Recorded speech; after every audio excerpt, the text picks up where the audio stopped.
Hey, hello. You're stuck driver Wolf Gorlick. A couple minute riff on IT and IT security. Today, looking at communicating results of security vulnerabilities and concerns in a way that makes sense and the way that gets them prioritized appropriately. You know, and someone from my team comes to me like, "This is a top priority. We got to do this, that, and that," and it may be a top priority. I'm like, "Yes, let's go do this. Let's build the thing. Let's, fund the thing. Let's go. Let's roll." But then again, there's times when, as the manager or as the director or vice president or whatever your title may be, you look at the go, in the big picture, does this really matter? Probably not. So the tip to you is, as you're putting together your recommendations, make sure they really are relevant to whoever the decision maker is.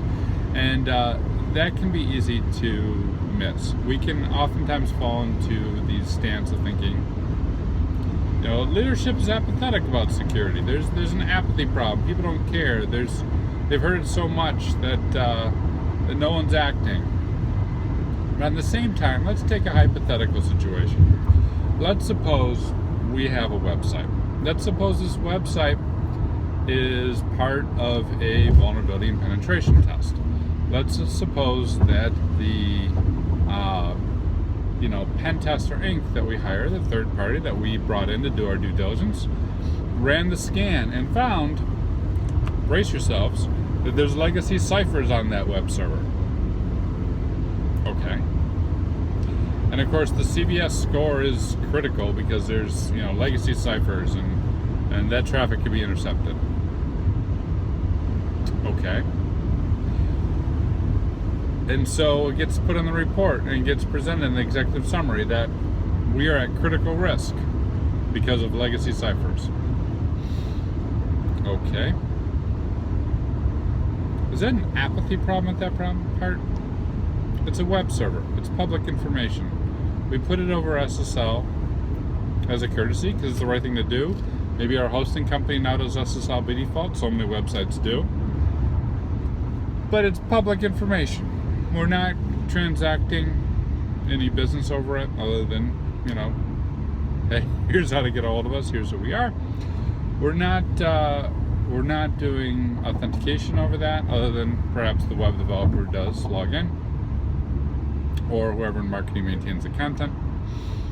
We're not putting up trade secrets. We're not transmitting payment information or PHI information. It's a website. Is that really critical? Yes, I understand the CVS score rates as critical. Is that really critical? In business context, no, it's not. But I think all too often when we do these assessments and we push these results up, we forget to think, what could the bad guys do with this and what would be the harm to the organization? And if the bad guys couldn't really do much with it, and if it doesn't really harm the organization, we need to adjust those risk rankings. I don't believe we've got a priority or an apathy problem with leadership. I think everyone has a good sense these days of what the concerns about security are. What we do have is a context and a communication problem. And if we're not putting these vulnerabilities into context, we're not communicating in a way that demonstrates impact to the organization, the mission of the organization, then it's on us that they're not prioritized appropriately, right? Because if it was me, and I'm looking at 5 things I gotta do, and on there is the critical ciphers, probably not getting addressed anytime soon.